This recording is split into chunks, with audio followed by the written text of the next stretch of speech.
Hi, everyone. Welcome to the Digital EDU Dialogues podcast. I am Angela Britcher, and joining me today is Dorothy Miraglia from Professor Services. Welcome, Dorothy. Thank you, Angela. Always nice to see you. It's so great to have you here. We are going to talk about tips, tools, and advice for people that want to get started in academic teaching and being adjuncts, or people that want more work or new work. We've got some really practical ideas to share, and we are also going to talk about our personal experiences and tips on balancing full-time job, adjuncting, and family.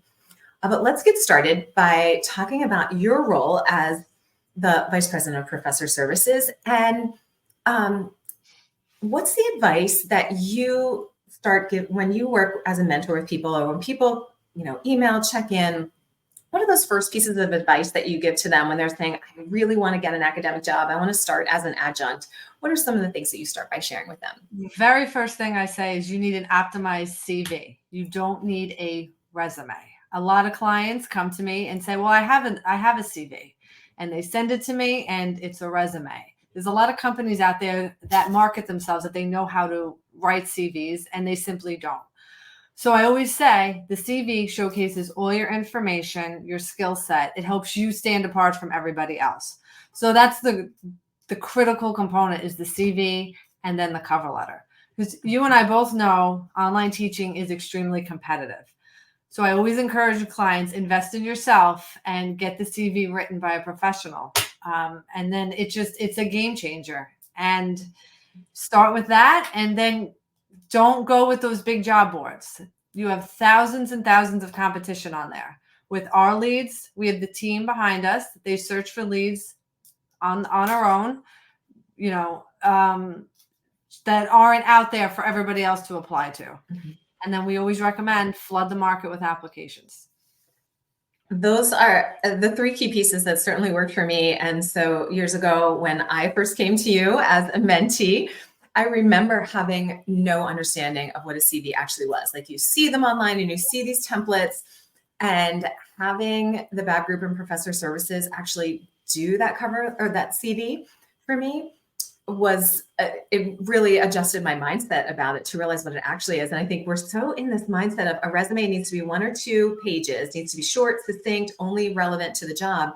But what you taught me was it could be pages and pages long to really showcase all of our experience and how to do that. How to list the classes I've taught and that I've worked on. And so for me, I think once you see the kind of CV that is, acceptable in higher education, it really changes your mind. You realize how much you need someone else to help you and guide you with doing that first one. It totally does. I mean, I was in the same position as you. I graduated with my Ph.D. I had experience, and for 1 year, I could not get hired. I was applying with the 1-page resume. I went to every career center for all the schools I earned my degrees, bachelor's, master's, Ph.D. They said, here's a CV, here's a CV. Nothing was working. So one night I found this company, and I said, you know what? I made the investment in my education. I have to make the investment in my career. I first purchased the CV review, and they sent me the whole thing back. And I said, I can't write this. It's not my expertise. I can write a dissertation. I cannot write a CV. So the BAB group wrote my CV, came back to me. That 1-page resume came back like 6 pages. And I was shocked with the amount of information on there. I started applying, and within, I think, 2-3 months, I had 1 job. 3 months after that, another. And that first year, I was hired by 3 online schools. So I did not realize how critical that document was. And a lot of people coming into this don't know that as well. And I get it, because I was there, and I also didn't want to spend the money, because you just spent all this money on tuition. You're like, well, I got the degree. Why can't I just get hired? But if you really want to get into this market and have this flexibility to work from home, you have to invest. And your first job pays for the CV itself. It's not an amount of money. So the payoff is really great overall in the future if you stabilize yourself as, what we refer to as like a full-time adjunct, mm-hmm. to teach from multiple schools and be at home. Yeah. And I remember you telling me that and thinking, right, this is what I know I want to do. And so I had literally just finished my last course when I first talked to you. And I remember you sharing that information about this return on investment. And uh, you guys did my CV. And I think it was 2 weeks later, like I had sent it out to a couple places. And 2 weeks later, I had an email asking me to interview with a local college. And I was like, wow, all right, this paid off really quickly. Well, not all results are, this is not necessarily a typical result, but I also applied somewhere local, so they recognized my job and my work experience as well. It was really valid to the courses they wanted me to teach. So all of that, but I just think that it's so important. And another thing that you mentioned is that cover letter. And you said, you can write a dissertation, but writing something like this is very different. And I know me, or when I help friends with them or family members, it's really hard to write about ourselves. Oh, absolutely. It's really hard to say, I'm really good at this skill set, hire me. And there's something so great about an outside perspective. And someone can say, I see all of this experience and how it applies to this job, and I can help craft it so that you can be a top applicant for this job. Right. I mean, our team just looks at your documents, at your CV, and says, this is what they're good at, and knows how to market you basically to schools. I mean, we've worked with hiring directors, deans. We have the experience, so we know what makes candidates stand out. We know what they're looking for. So you're not going to get a cookie cutter CV or a cookie cutter cover letter. I mean, the cover letter is often that first impression. Like, how are you going to grab that hiring director within the first sentence or two? I mean, you don't want to write, hi, my name's Dorothy. I'm so excited to teach. I mean, you have to, be a little more professional and say, this is what sets me apart from other people, which can be a hard thing to do yourself. So that's why having an outside perspective can make a world of difference. Yeah, it was so helpful to me, and I continue to be grateful for it and recommend it to so many people. Again, even if a family member was like, oh, I can't write this, I'm like, give it to me. You just need an outside perspective sometimes to really, showcase your skills well. You also mentioned the big job boards, and I've had two conversations about this in the last week. One about LinkedIn. Someone was applying for a job on LinkedIn, and there was already like 35,000 applicants. And I was talking to Dr. George King, who is a regular client of the Babb Group and Professor Services. He's a really successful adjunct. He's made a career out of it. He's been a guest on our podcast. And he was talking about at one of the schools where he teaches, there might be, 2 spots open and they're getting hundreds and hundreds of applicants. So if you could talk a little bit more about, why it's so important to go directly to the school and alternatives to the big job boards. Sure. So everybody goes to these big job boards because they're easy. Higher ed, Indeed. But you're in this pool, this with thousands of people. An HR rep cannot go through all of this. The robo screening is not going to always pick up certain applications. You go to the school directly. Start even with the small schools. Go to their job boards, see what's available, and start applying that way. And I always recommend apply all year long because you never know the school's hiring cycle. And one thing I want to bring up, it's been coming up a lot in our Facebook group, Making a Living Teaching Online. There's been a lot of conversation saying, I can't get a job. And people are commenting, that's because it's who you know. I don't necessarily agree with that because I've been hired by major universities like Southern New Hampshire University. I didn't know a soul that worked there. I got in there on my own after having my CV and my cover letter written. So I understand a lot of people, you begin to network, of course, and you get recommended for jobs or somebody that's hiring. But if you're starting out, it's definitely 100% doable to get a job on your own. But it's about using the right tools and the right documents. So like with our leads, we go to those job boards on the school website, and then we send them to you.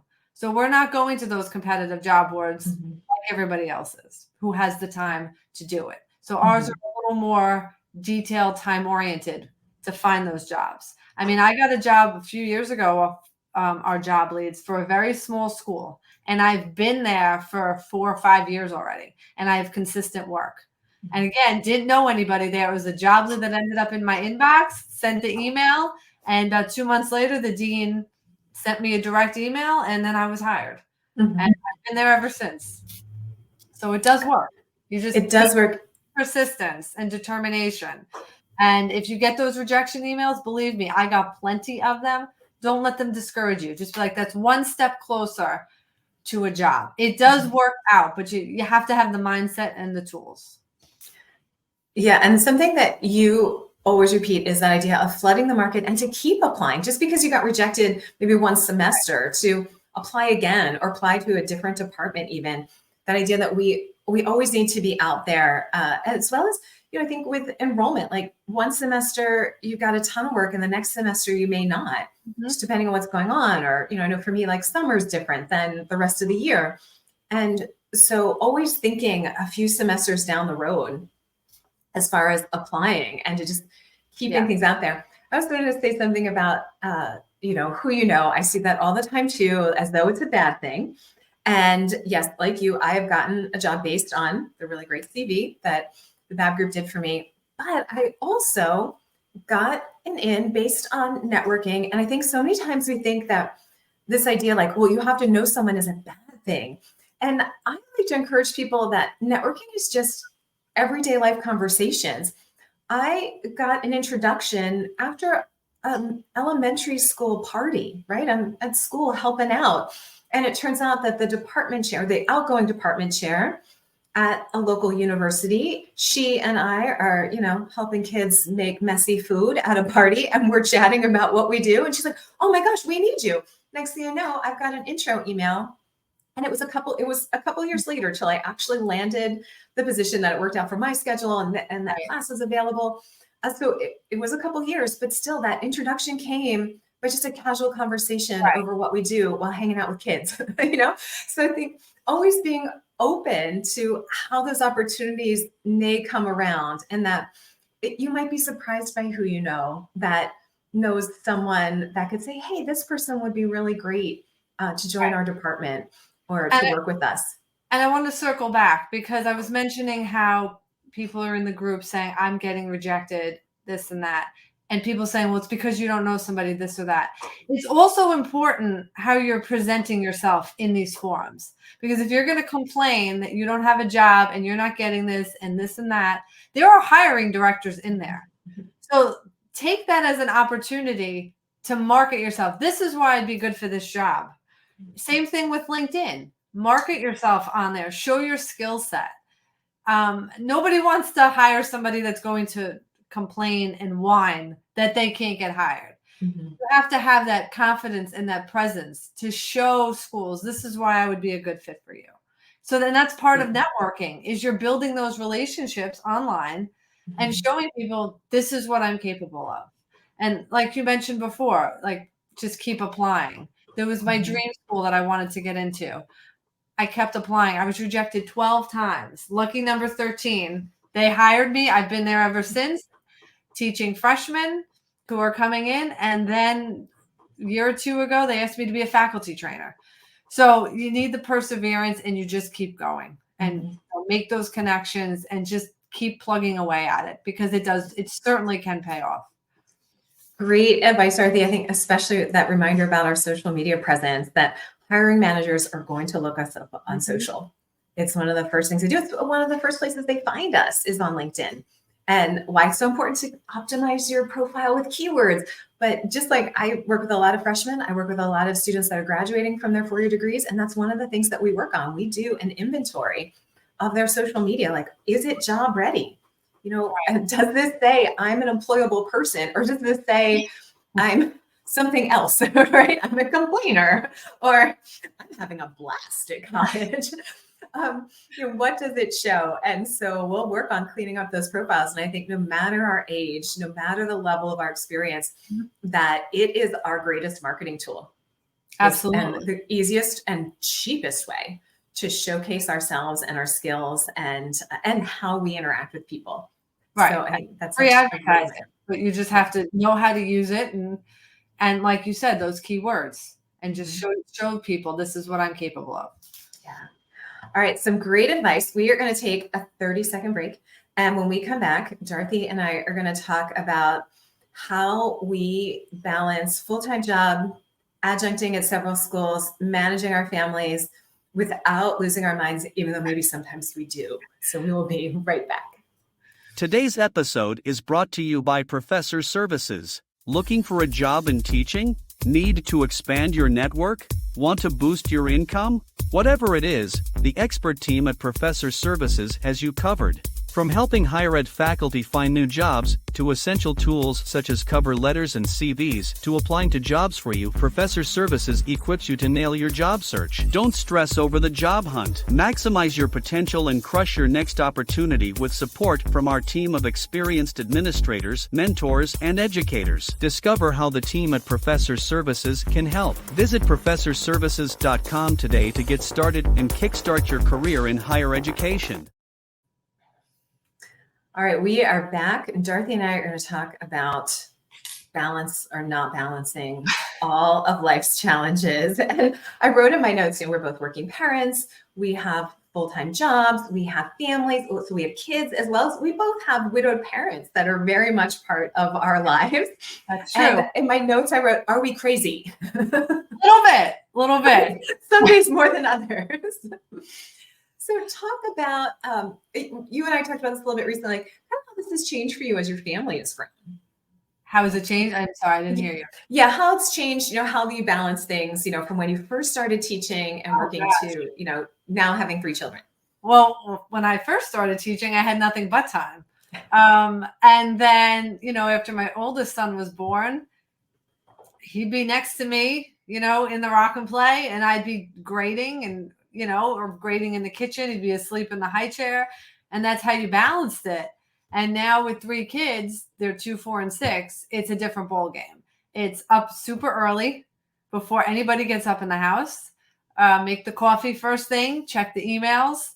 And then I have that daily to-do list. I write down every school for the day, what needs to be done, grading, discussion responses. But I need that daily list. I need that, what do I have to accomplish today? And I'm still that I like to write things down, cross it off, but it's the planner, it's knowing everybody's schedule and setting aside those certain time slots. When can I get this done? Because I have to pick this child up from school. This one has Cub Scouts. This one has a doctor's appointment. So it's all about how you manage your time. And I started to do something different this year. I would set a certain time every day to log into a class. So just to say, this is what I want to get done in an hour, instead of feeling like I have to get everything done for one class, just to try to piece it together. And it's reduced my stress level. I'm not pushing myself as hard. And I think I'm actually being more productive because I'm not running myself down, saying everything has to get done as I'm in this classroom. So I'll grade like 5 huge papers in one class. If done, do something lighter and then go back. So you have to find your own balance and routine that works for you. Mm-hmm.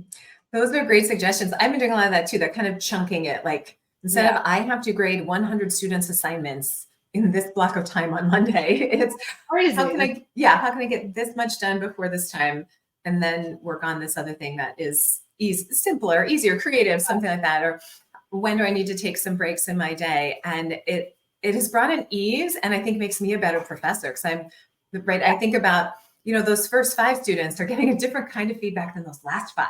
Yes. So, and that's another thing I've been doing, like instead of just going through my grade book, in alphabetical order, so the same students are always getting graded first, I've started starting at the bottom sometimes and going up, right?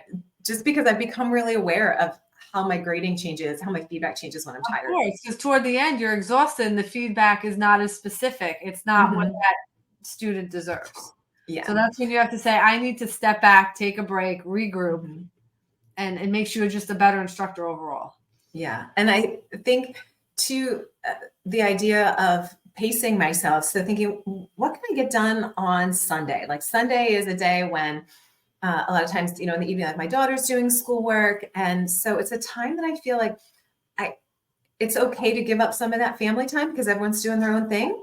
So if I can get a chunk of work done on Sunday nights, I feel so much less stressed on Monday mornings. And making that shift has, again, made me a better professor, but I think made me a better family member because I'm just kind of and I can do it even while I'm in the same space with my family. So Right. that's No, I helped me agree too. with that. I actually did that this past Sunday. I'm back in the groove after vacation, Mhm. and everybody was doing their own thing. And I went in my office for 1 hour, and I knew what I had to do on Monday. I made that list, and I graded one class, and I felt ready for Monday and not so overwhelmed. And then Mhm. my day ended up being lighter on Monday, which was nice. Yes. And it just helped me get back into routines. But Mhm. yeah, breaking it up. It's okay to work for an hour on a weekend. It's okay. Right. Like, you have to do what's best for you. And it Right. does make you a better family person. You don't want to be Mhm. stressed around your kids or your husband ever. Yeah. You want to Right. enjoy that time and not let work consume you, because you Mhm. need it. The other thing to think about, and you know this, when you work at home, sometimes it can be hard to separate. Yeah. So you need to find that balance, have a designated space where you work, especially if you have a busy household like me with Mhm. other people living here, and have that space where you go and do what you need to do and shut everybody else out. Yes, I agree. And I think too, when we make those choices about, all right, I'm going to work more now, then I know later in the week, Thursday, like, oh, I can get to that after school activity on time Right. and feel free to participate and cheer and not be like, oh, I need to check in on something in the middle of the game or a musical performance or whatever activity it is. That you feel like you can have some mental freedom to just enjoy. Absolutely. And then, as crazy as it gets, I think the most courses I've ever taught was maybe 7 or 8 at a time. You have to remind yourself, I get to do this from home. I don't have to leave for work in the morning.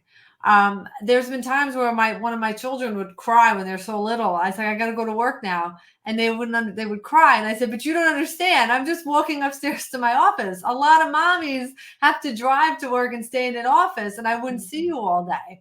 So it's time consuming being an instructor, of course, especially when you're doing all those courses, but I would not change a thing, because I can be here. I can be present.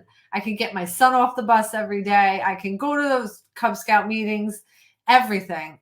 Volunteer at school during the week if Mhm. they need somebody, because this allows us that flexibility. We just have to be Mhm. smart with our time and how to take on that role. Yes, I agree. And you said something about like master calendar and checklist. And I want to say how effective those tools are for me, because when you teach at multiple schools, you've got different calendars, right? You're like, right now I'm in week 2 in one program and week 3 in 2 others. And so I have these moments that, I'll get an email. I'm like, wait, which student, which class, which school, and which week are we in? You're like, I don't, the last question about, the week 2 assignment. I'm like, wait, which week 2? And so keeping that master calendar, and I use a big old fashioned desk calendar that I write down, this school, write down their initials, week 1. And with one school, everything, I've got assignments due multiple days of the week. So like I write down like day 1, 2, 3, 4, even though it's the same every week. Monday is day 1.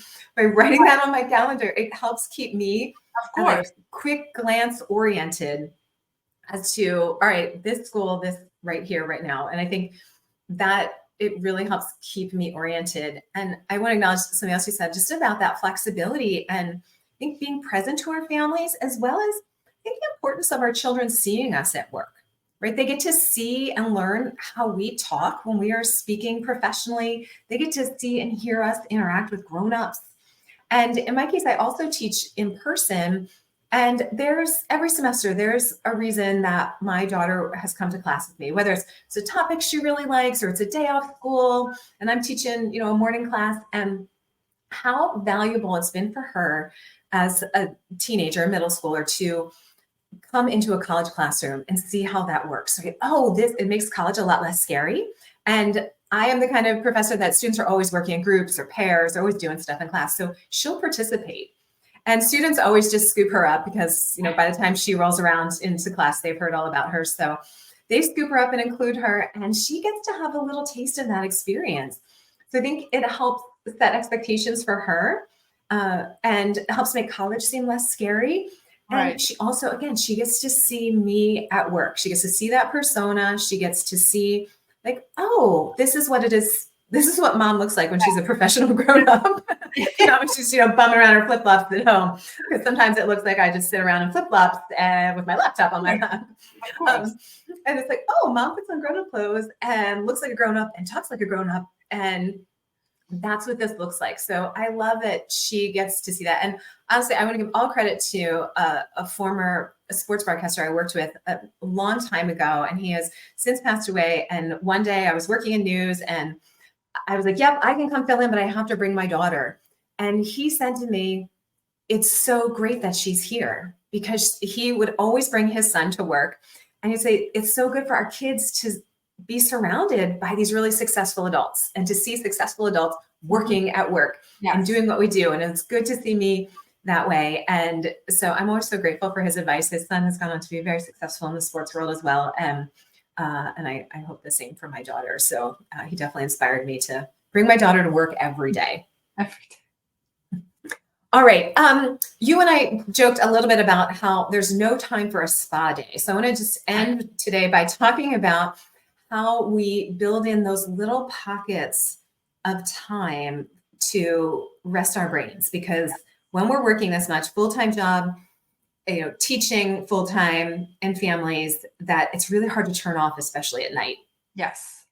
I used to be that professor where I'd be sitting watching TV at night, the phone would go off. Oh, I got to answer this email. And I said, I know I'm there for the students, but sometimes those emails aren't urgent. So I finally figured it out. You need the downtime. It's okay to put your phone on silent every night, sit down, watch a show, watch a movie. You need to unwind. You need that mental break. You need to be able to hear your thoughts. Because as a working mom and you're at the computer all day, you're balancing everything, the kids, this homework, the grading, balancing clients, everything. You need to take time for yourself, even if it's running out to get a Starbucks, get a coffee in the middle of the day. Take that breather, step outside, sit in your backyard, go for a walk. You have to find what works for you. Hobbies, anything just to decompress, because when you can do that, you come back refreshed. And I think you're a better instructor and you feel better overall as a human being. Mm-hmm. So again, absolutely, finding that balance, and it's okay to put yourself first. Yes. The students will survive if you don't answer an email within 30 minutes. They will survive. They might be a little stressed, but they will survive. Yes, this is why I encourage them to reach out early in the week. And I make it very clear from week one, like, if you reach out on Saturday and Sunday, I'm not as responsive. I will respond within 24 hours. But if your assignment's due on Saturday night and you reach out at 5 on Saturday with your first question of the week, I might not be as available as you need me to be. And that's such great advice, that reminder to just take a break, I think, to step away from the technology. Mute those notifications. For me, not checking the student email first thing in the morning, make sure I get that full cup of coffee in before I check those emails, will make me a much better responder. And I think too, reminding myself, not only do I have students in different time zones, but that just generally I'm, especially when I have more traditional age students like 18 to 22, 24, we're functioning at different times of the day, right? I am up and ready at 5, and they're doing the bulk of their stuff late at night. So their questions are coming into me, between like 10 p.m. and 2 a.m. is pretty normal for when they're sending emails. And so I'm responding to them, between 6 and 8 a.m. But that's okay. They're getting a response quickly. Exactly. You're meeting that time frame. Yeah. You're holding up your end of the bargain. Yeah. And that it gives me a chance to take that break, take that brain break, and be a better professor. Yes, so absolutely. Dorothy, thank you so much for this robust conversation about all things adjunct life. I always love chatting with you, Angela. I am always so grateful for your advice and our chats and everything that I learned from them, that I can then, we talk about putting things in our classrooms that students can learn today and apply tomorrow. And I feel that way after every time we chat. Like, I'm applying this today. So thank you so much for joining us, and we will talk with you again sometime soon. Sounds good. Thank you, Angela. I appreciate it. The Digital EDU Dialogues podcast is brought to you by the Adjunct family of companies.